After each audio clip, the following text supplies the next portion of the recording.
مهلت در روزه پرسپولیس به اسمار، نکونام و گرانترین جریمه انضباطی تاریخ، تابستان جذاب رئال مادرید بعد از امباپه، سورپرایز قلعه‌نویی در خط دفاعی تیم ملی و اعلام ترکیب جدید تیم ملی.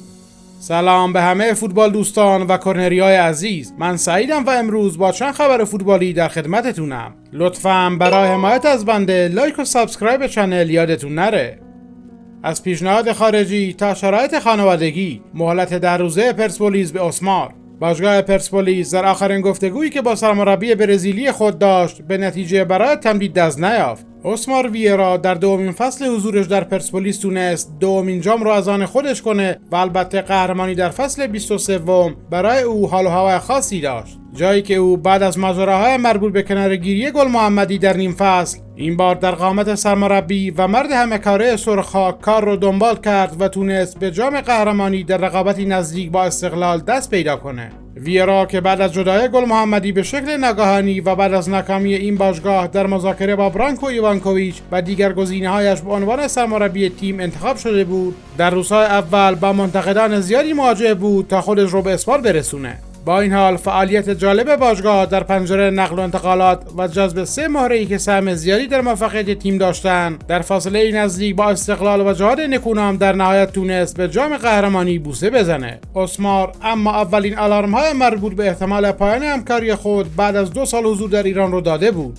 جایی که در پست اینستاگرامیش به همسرش و شرایط دوری طی این مدت اشاره کرده بود. در این مذاکره کوتاه نیز گفته میشه اسمار با اشاره به شرایط خانوادگیش از باشگاه فرصت خواسته. با این حال باشگاه پرسپولیس نیز به دنبال این خواهد بود تا در صورت تمایل اسمار برای ادامه همکاری شرایط حضور خانواده‌اش را در ایران فراهم کنه، اما به نظر میرسه این موضوع نیز به واسطه شرایط شغلی همسر اسمار منتفی باشد. همسر اسمار شاغل و در شغل دامپزشکی مشغول فعالیت است و گفته میشه شرایط حضور در ایران رو نداره. در نهایت طرفین در گفتگویی که روز گذشته با دیگر داشتن فرصتی 10 روزه به اسمار داده شد تا در خصوص این موضوع و شرایط همکاری نظر نهاییش را اعلام کنه. در روزی که روز شمار آن از امروز استارت خورده و باید دید در 25 خرداد چه تصمیمی نهایی خواهد شد.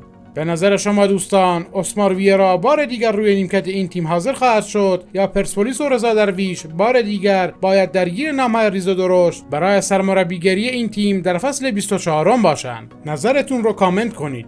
دوستان خوبم، قبل اینکه بریم برای ادامه ویدیو لطفاً برای حمایت از بنده لایک و سابسکرایب چنل یادتون نره.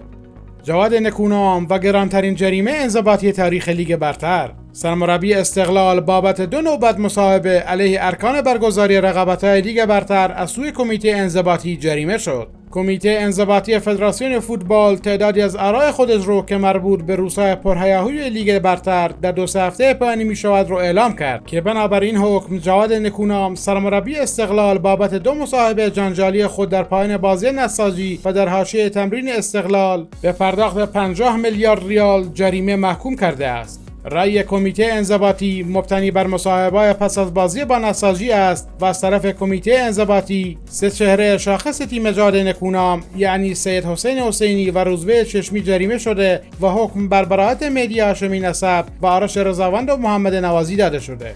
پس با این اوصاف جواد نکونام 5 میلیارد تومان، سید حسین حسینی 250 میلیون تومان، روزبه چشمی 250 میلیون تومان و باشگاه استقلال 500 میلیون تومان باید جریمه پرداخت کنند. تابستان پرهیاهوی رئال مادرید بعد از کیلیان امباپه. کیلیان امباپه تنها خبر خوشی نیست که رئال مادرید بعد از فتح لیگ قهرمانان برای 15مین بار به هوادارانش خواهد داد. به نقل از مارکا ماشین برنده رئال متوقف نمیشه. جشن‌های قهرمانی به پایان رسید و حال زمان آن فرا رسیده است که برنامه‌ریزی برای چالش‌های فصل بعد شروع بشن و مهمترینشون هفتگانه. اگرچه به نظر میرسد رئال مادرید همچنان در جشن و سرور زندگی میکنه، اما حقیقت این است که تمرکز مدیران باشگاه روی اهداف دیگری است و در دفتر باشگاه روزهاست که در مورد تابستان و برنامه ریزی برای تقویت تیم تمرکز کرده اند. زمان تصمیم گیری های مهم فرا رسیده و اولین و شاید مهمترین آنها در تابستان اعلام خبر رسمی آمدن کیلیان امباپه به رئال مادرید است، انتقالی که امروز یا فردا انجام خواهد شد. رسمی شدن انتقال ستاره فرانسوی نقطه شروع رئال مادرید در فصل 2024-25 است. قراردادی که امضا شده و تنها اعلام رسمی آن باقی مونده. انتقالی که رئال رو یک پله دیگر بالاتر خواهد برد و بار دیگر در مرکز توجهات قرار میگیرد. آمدن امباپه تنها اتفاق تابستان نخواهد بود. لنی یورو فرانسوی نیز میتونه به هموطنش ملحق بشه. رئال مادرید هیچ زمانی خرید مدافع میانی فرانسوی رو رد نکرده. اگرچه پیشنهاد برخی از تیم‌های لیگ برتر بعد از مزد قابل توجه برای این بازیکن چشم‌انداز مذاکرات رو تغییر داده. مرحله بعدی تایید تداوم لوکا مودریچ برای یک فصل دیگر خواهد بود که میتوان لوکاس واسکز رو هم به او اضافه کرد. اما حقیقت این است که تمدید لوکاس هنوز قطعی نشده. او به تمدید قرارداد برای یک فصل دیگر بسیار نزدیک است، اما هنوز این توافق بسته نشده. در مورد مودریچ ولی او قطعاً یک فصل دیگر خواهد موند. در پس زمینه تحرکات رهبران رئال مادرید در اطراف آلفونسو دیویز نیز دیده میشه. این گزینه انتقال هنوز باز است و میتواند روی تصمیم نهایی مندی نیز اثرگذار باشد. کارلتو مندی رو بهترین مدافع چپ دنیا از نظر کارهای دفاعی میدونه، ولی در رئال روی دیویز به عنوان بهترین گزینه برای تقویت جناح چپ اتفاق نظر وجود داره. پس رئال مادرید با آمدن اندریک، جذب کیلیان امباپه، لنی یورو و احتمالاً دیویز در فصل آینده تیمی مهار نشدنی خواهد بود. هدف کسب هفتگانه است، گنجی که هنوز کشف نشده، اما رئال می‌خواهد اولین تیمی باشد که به آن خواهد رسید. دوستان خوبم، قبل اینکه بریم برای ادامه ویدیو لطفاً برای حمایت از بنده لایک و سابسکرایب یادتون نره. سورپرایز قلعه‌نویی در خط دفاع تیم ملی. عارف بعد از 2 سال به تیم ملی بازگشت. عارف غلامی بعد از مدت‌ها دوری از تیم ملی با نظر امیر قلعه‌نویی به اردوی ایران فراخوانده شده و آماده دیدار با هنگ کنگ و ازبکستان خواهد شد. غلامی در حالی به اردوی تیم ملی دعوت شده است که در دور رفت بازی‌های این فصل تیم نداشت و برای دور برگشت به تیم ولج مستار رفت و عملکرد او در این تیم به شکلی بوده که نظر امیر قلعه‌نویی رو برای حضور در تیم ملی جلب کرده. آخرین باری که عارف غلامی در تیم ملی ایران بازی کرد به تنها بازی ملی او مقابل کره جنوبی باز می‌گردد که در پست غیر تخصصی و دفاع راست به میدون رفت و پس از حدود 2 سال این شانس رو مجددا خواهد داشت تا پیراهن تیم ملی ایران رو برتن کنه.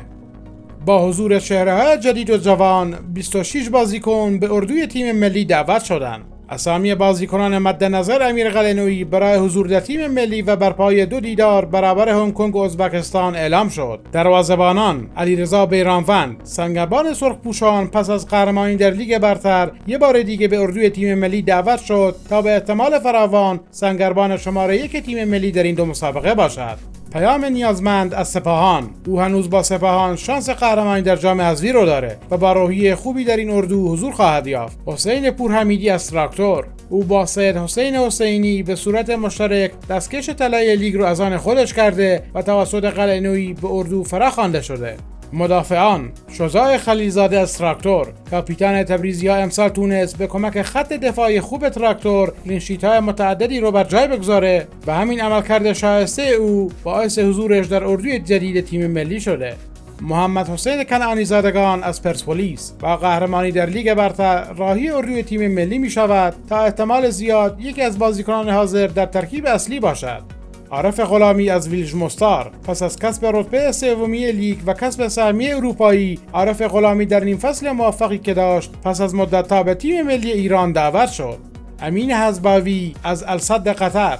او هم فصل فوق‌العاده‌ای در قطر داشت و 2 عنوان قهرمانی رو به دست آورد. پس از جام ملت‌ها این دومین دعوت از حزباوی به اردوی تیم ملی ایران است.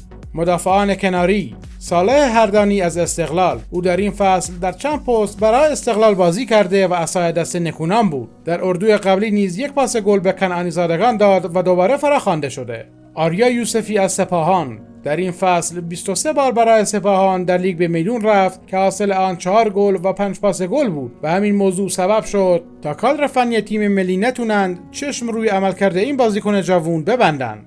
ابوالفضل جلالی از استقلال. او فصل فوق‌العاده‌ای را سپری کرد و در هفته پایانی رقابت برای کسب عنوان بهترین پاسور لیگ رو به آلوز باخت، ولی ثبت 10 پاس گل برای او کافی بود تا به تیم ملی دعوت بشه. میلاد محمدی از آدانا دمیراسپور. میلاد نصف فصل رو در یونان و مابقی رو در ترکیه سپری کرد. قلعه‌نویی اعتقاد خاصی به این بازیکن داره و نام او دوباره در لیست دیده میشه.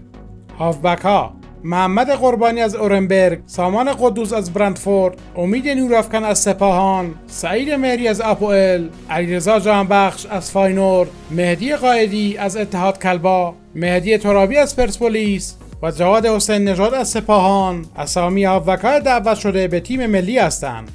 مهاجمان: مهدی لیموچی از آلومینیوم، اللهیار سیالمنش از وسترلو، مهدی طارمی از پورتو، جواد عقایپور از استقلال خوزستان، سردار آزمون از روم، شهریار مقانلو از سپاهان و محمد رضا آزادی از نساجی مهاجمان دعوت شده به اردوی تیم ملی هستند. بر اساس این گزارش آرمین سهرابیان، محمد محبی، علی قلیزاده و سعید عزت اللهی به دلیل آسیب دیدگی در این اردو حضور ندارند.